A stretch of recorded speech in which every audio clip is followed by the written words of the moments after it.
Hello, thanks for joining us for the weekly Bible study here from Deep Springs Church. We are continuing in the book of Genesis and the story of Jacob, and we're in chapter 33. And so I will begin I'd like to cover 33 and 34 in this installment if time permits. So I'm going to take it for granted that you've watched some of our other videos to catch you up to speed as we've been going through systematically through this narrative in Genesis. Pretty straightforward stuff. Not a whole lot for us to try to interpret, and not a whole lot. There may be a few things behind rocks here and there, but it's mostly pretty straightforward stuff. So Jacob has wrestled with the angel of God, and he's on his way to meet Esau.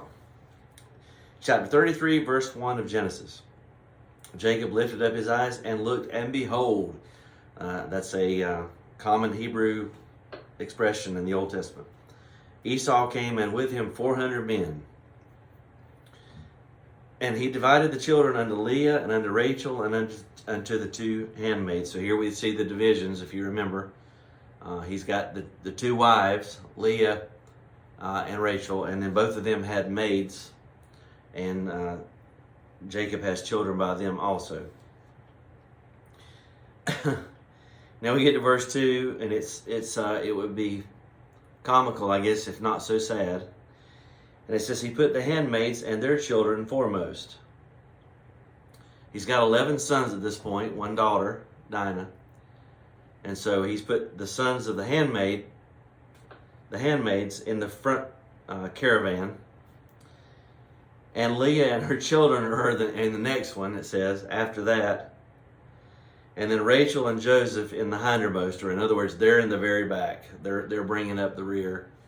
And it's pretty sad, actually, when you think about it. At least you know where you stand with Jacob. You don't have to wonder where you stand.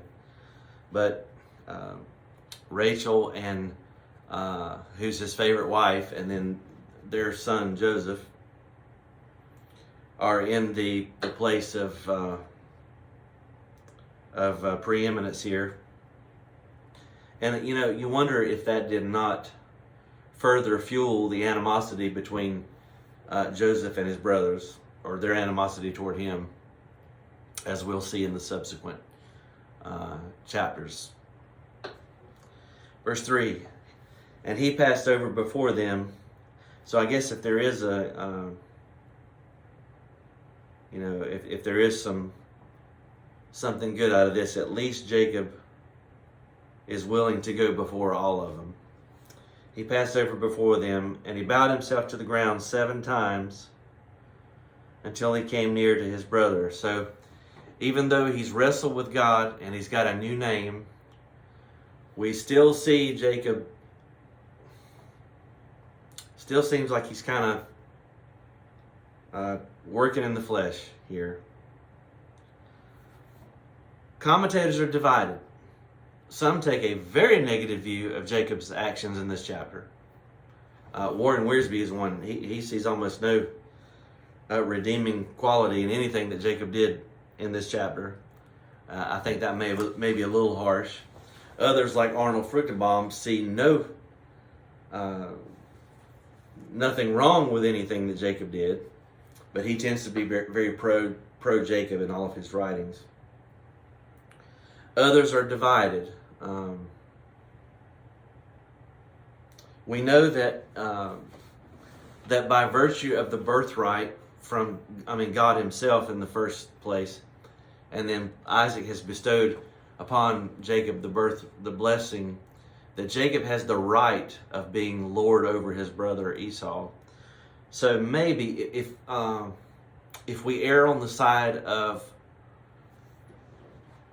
Jacob just being humble here, maybe he is just being humble.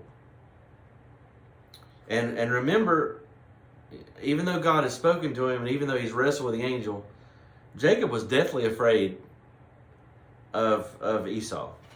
And Esau's come with these 400 men, and presumably they're armed. And so, the nerves are kicking in here probably. But he bowed himself to the ground 7 times until he came near to his brother. Esau ran to meet him. Now Esau doesn't do any bowing. By the way, this was a traditional Eastern kind of thing. You would bow and say shalom 7 times. Esau runs to him, but he doesn't meet him, but it's very reminiscent of the story of the prodigal son. He runs to meet him. There's 5 verbs here. He runs to meet him, he embraces him, he falls on his neck, he kisses him, and then they both weep, which again is very, very foreign to us, but not unusual for that custom, for that part of the world, and that time period. And he lifted up his eyes and saw the women and the children, and he said, "Who are those with you?" And he said, "These are the children which God hath graciously given thy servant." It's interesting here, he doesn't call him Jehovah, which is the covenant name for God, but he refers to him as God. Then the handmaidens came near, and their children, and they bowed themselves. And Leah with her children came near and bowed themselves. And after that came Joseph near and Rachel, and they bowed themselves. So the whole family now is bowing down to Esau. And he says, "What meaneth thou by all this drove which I met?" And there's a little play on words here. In the King James, drove. I think some translations may say camp. But it's the singular of a word we encountered last week, which was Mahanaim, which means 2 camps. And here it's just Mahane, which is singular, 1 camp. And he said, "These are to find grace in the sight of my Lord." So Jacob is trying to show his penitence, to pacify Esau's anger with a gift. And again, commentaries are divided over whether he was right in doing this or not. But put yourself in Jacob's shoes, and you probably would have done the same thing. I mean, he's going out of his way, to borrow a Western expression. He's going out of his way to make sure that this meeting goes well. But we do the same kind of thing. I mean, we do. People who are trying to sell a home, they will often follow the advice of their realtor or some realty professional that tells them exactly how they need to stage the house. And some will suggest that if there's a showing of the home, that you should bake homemade cookies, and then the smell of cookies will soften up the buyer, and where he or she may make a favorable offer on the home. And so we do these kind of things all the time. Husbands, if they're in trouble with their wives, if they think they're in trouble, they may come home with flowers or with some present, some gift. So this is human nature, but he's trying to assure that all things go well. And these guys are not just strangers. They're brothers. They're family.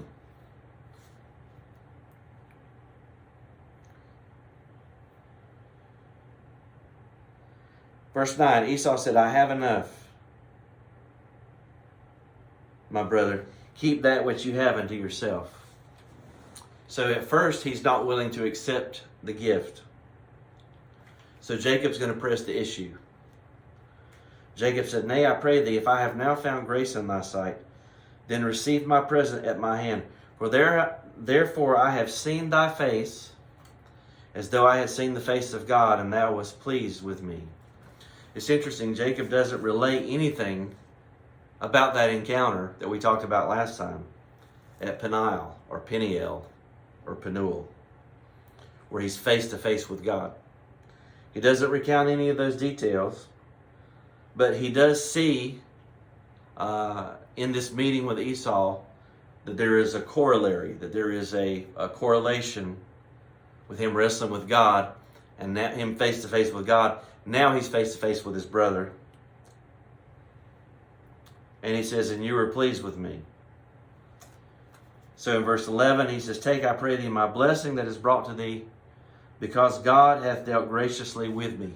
Again, he is relaying the fact that the Lord, that his success is due to the Lord. "And because I have enough." I'm told that some translations say, "I have everything." And I haven't researched that enough to tell you. But here's the key to it. It says that he urged him, and then these last four words, "and he took it." So Esau takes the present. And at this point, I think Jacob probably breathes a huge sigh of relief, because the accepting of the present means that Esau has granted Jacob full forgiveness. And so there's a beautiful picture here of reconciliation, and so those who see nothing positive in this chapter, I take issue with that, because I think here that we see a beautiful picture of reconciliation. There's a scripture in Proverbs too. I think I read it this morning in my devotions, my personal devotions. But it says, "When a man's ways please the Lord, he makes even his enemies to be at peace with him." And so we see that. There's another scripture that comes to mind. "A soft answer turns away wrath, but grievous words stir up strife," or anger, something to that effect. So you're always better, if you're trying to diffuse a situation, to act humbly, to act graciously, to defer to the other person. And remember here, let's think about this purely from a human standpoint. Esau, even though Scripture overall portrays Esau in a very negative light. The New Testament says he was a profane person. But in this particular relationship, Esau is the offended party, okay? He's the one who feels like he's been done wrong. And so this, I think, is a great case study in how we deal with a brother who's been offended. We deal humbly. There's no justification on Jacob's part. Jacob doesn't say, "Hey, guy, remember you sold the birthright to me." He does none of that. He simply is apologetic. He's humble. He defers to Esau. He has a present for him. Gifts always help. I'm not suggesting you should bribe your friends, but he deals wisely in the situation. Now in verse 12, he said, "Let us take our journey, and let us go, and I will go before you." So now Esau wants Jacob to accompany him, and them to be a team.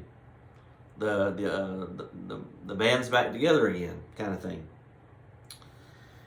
But he says to him, "My Lord knoweth that the children are tender, and the flocks and the herds," in other words, the kids are young, "the flocks and herds with young are with me, and if men should overdrive them one day, all the flock will die. Let my Lord, I pray thee, pass over before his servant, and I will lead on softly, according as the cattle that goeth before me, and the children be able to endure, until I come unto my Lord unto Seir," which is Esau's dwelling in Edom.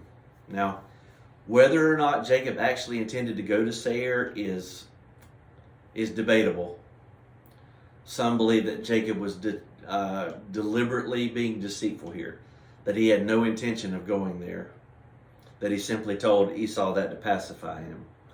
And we're not told whether or not Jacob ever made it there. There's no record as far as I know. Feel free to correct me if you know differently. But so far as we know, the scriptures don't tell us whether or not Jacob ever went there or not. But the point is, Jacob wanted to be separated. Some commentators see here the principle again of the unequal yoke. Jacob is he's a covenant of Yahweh man. Esau's a man of the world. Jacob knows that even though they're at peace with one another, it's probably best not to be unequally yoked. Remember, he's just come out of a 20-year unequal yoke with Laban. So you can understand why he might not be quick to get into another alliance. So verse 15, Esau says, well, let me now leave with you some of the folk that are with me. Again, presumably some of this armed entourage that he has to be protection for Jacob. Because after all, Jacob's an old man, and he's bowing down, and he's got all these women and children. And he said, what needeth it? Let me find grace in the sight of my Lord. So Esau returned that day on his way unto Seir. So let's just say this now. This is going to kind of close the chapter on Esau. But as far as Jacob's concerned, this really could not have gone any better. This was really the best case scenario. And, this is something he was really worried about. And what we see here, I think the reader sees, that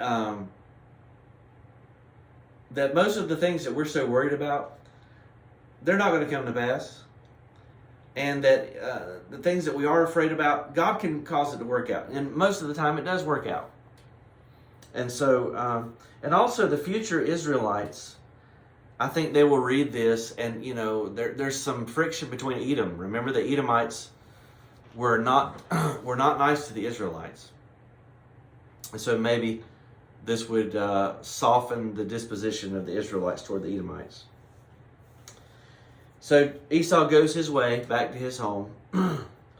Jacob journeyed to Succoth.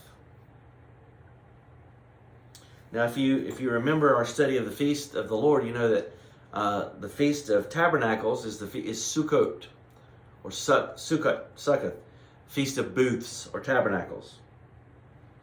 Jacob journeyed to Sukkot, or Succoth, and built him a house and made booths for his cattle. Therefore, the name of the place is called Succoth. Now, we're not sure why he stayed there, but apparently he stayed there for a while. And again, many commentators take a real negative stance on this, saying that, Jacob had been directed to go to the promised land. But here he's on the border. He's not actually going into the promised land. And so some people find fault with that. But, so, verse 18, we see Jacob's arrival. It says that Jacob came to Shalem, a city of Shechem, which is in the land of Canaan. So now he is in the land of promise. When he came from Padan Aram and pitched his tent before the city. This was a common thing to do. You're entering a new town or a new city-state in the promised land to kind of dwell in the borderland until you're offered citizenship. Remember, Lot initially pitched his tent towards Sodom until he became a resident of the city, eventually in the city gate. But it says he bought a parcel of a field where he had spread his tent at the hand of the children of Hamor, Shechem's father, for 100 pieces of money.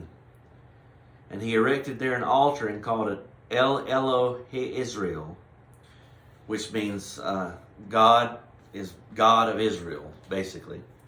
So he's, to Jacob's credit here, he's got the altar, which would be for public worship, calling on the name of the Lord.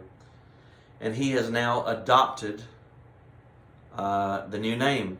Remember, in chapter 32, after wrestling with God, God renames Jacob Israel. And so now Jacob has taken on that moniker. Chapter 34, let's keep rolling. And Dinah, the daughter of Leah, which she bare unto Jacob, went out to see the daughters of the land. Now this was a way of saying that she was kind of trying to get familiar with Canaanite culture. Canaanites were pagans. Canaanites were sexually immoral. That's why God didn't want the children of Israel marrying them. And in later books of the Old Testament, you'll see where God commanded Joshua to wipe out the entire population of certain areas of Canaan. And we see that and we think, boy, that sounds really violent, really harsh. But you have to understand that these were some very, very, very wicked people. Okay, and I'm not going to belabor this for sake of time, but there's some parents that think that their kids need to be exposed to everything in the world. Well, I want my kid to make their own decision about things, and so I want them to be exposed to all the different religions and cultures of the world. You are a fool to do that. You're a fool to do that. The Bible says to train up a child in the way that he should go. And if you're a Christian, that means in the ways of the Lord. And when he's old, he or she is old, they will not depart from it. You can't expose your child to every pagan philosophy and ideology and then expect them not to be conformed to the image of the world. It is your responsibility as a parent to instill those values. You need to teach your children about sexuality. You need to teach it's not the school system's job to teach your children about gender and sexuality and marriage and family and right and wrong. It's not the school system's place to do that. It is your place in the home. And we gripe about prayer being removed from school, but I wonder if prayer has been removed from the home. So anyway, I'll quit meddling and get back to the text here. Verse 2, when Shechem, the son of Hamor the Hivite, prince of the country, saw her, he took her and lay with her and defiled her. Some translations will say that he raped her, but the clear implication is that he forced himself on her and he defiled her. And his soul clave unto Dinah, the daughter of Jacob, and he loved the damsel and spake kindly unto the damsel. So, he forces himself on her, but then he's so in love with her. He's like, well, okay, let me try to speak to your heart now. Let me romance you after the fact. There's a lot of abusive people like that. There's a lot of people in abusive relationships. Their abuser will abuse them, and then afterward will just shower them with affection and apologies. Oh, I'm so sorry, and I love you so much, and I'll never do it again. Don't leave me. If you leave me, I'll kill myself. I'll just die. This is the profile of someone of an abusive behavior, by the way. So Shechem spake unto his father Hamor, saying, get me this damsel a wife. He wants to make it legal. And Jacob heard that he had defiled Dinah his daughter. Now some commentators say that all of this happened because he journeyed to Sukkoth in the previous chapter, and he stayed there long enough for Dinah to grow up and come of age, a marrying age.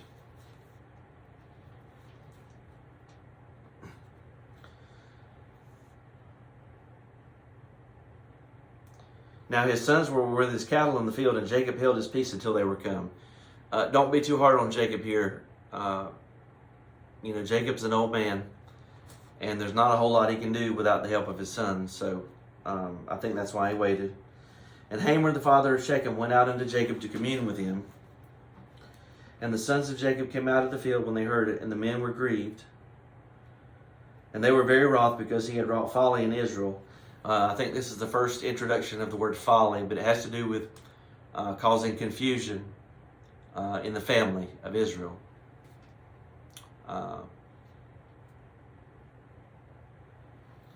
In lying with Jacob's daughter, which thing ought not to be done. Well, that's an understatement, for sure. And Hamor communed with them, saying, the soul of my son Shechem longs for your daughter.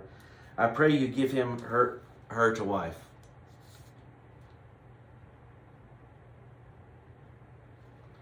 You can only imagine how a father would feel after his daughter's raped, and now the rapist father is coming saying, well, let's make an arranged marriage.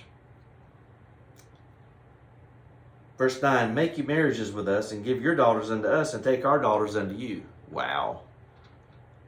This sounds like an agreement forged in the pits of hell, doesn't it? And you shall dwell with us, and the land shall be before you. Dwell and trade you therein, and get you possessions therein.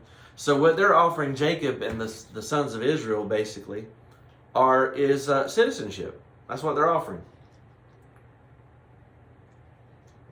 Sorry, my mouth is so dry. It means I'm talking too much. I need to hush. Verse 11, Shechem said unto her father and her brethren, let me find grace in your eyes, and what ye shall say unto me I will give. Ask me never so much dowry and gift, and I will give according as ye shall say unto me, but give me the damsel to wife. Pretty good deal. And the sons of Jacob answered Shechem and Hamor his father deceitfully, and said, because he had defiled Dinah their sister. And they said unto him, we cannot do this thing, to give our sister to one that is uncircumcised, for that were a reproach unto us. Now, the real issue, of course, is that they're furious that Dinah has been raped. But another interesting factoid here, you see the brothers negotiating the bride price. We saw this earlier with Rebekah and Laban in previous chapter. Verse 15, but in this we will consent unto you, if you will be as we, that every male of you be circumcised. Now again, this is a ruse, but they say, well, if all of you guys get circumcised, we'll enter into a covenant with you. Now, I won't belabor the point here again, but circumcision for a baby is one thing, but for an adult, it's an entirely different experience altogether. It would be extremely painful. And the recovery process would not be nearly as swift. And we'll see that, the significance of that here just shortly. Then we will give our daughters unto you, and we'll take your daughters to us, and we will dwell with you, and we will become one people. Both parties are being dishonest with each other. Imagine that. Verse 18, and their words pleased Hamor, and Shechem, Hamor's son. And the young man deferred not to do this thing,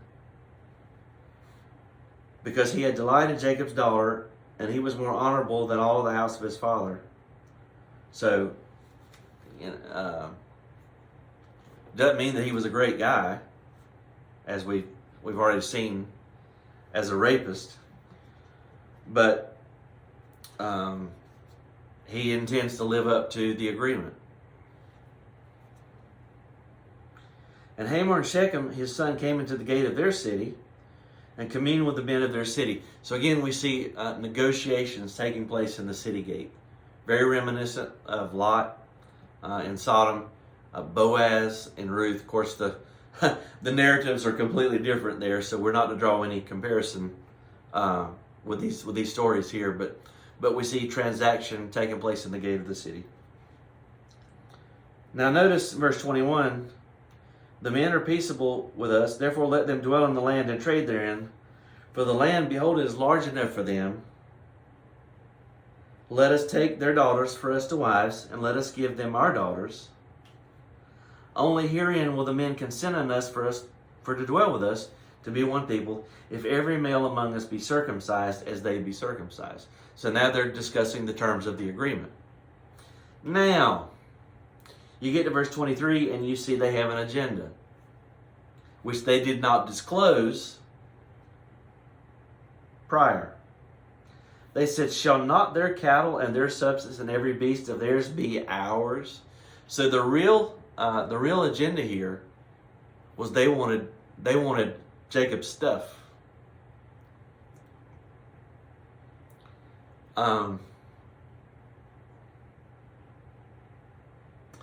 Only let us consent unto them, and they will dwell with us.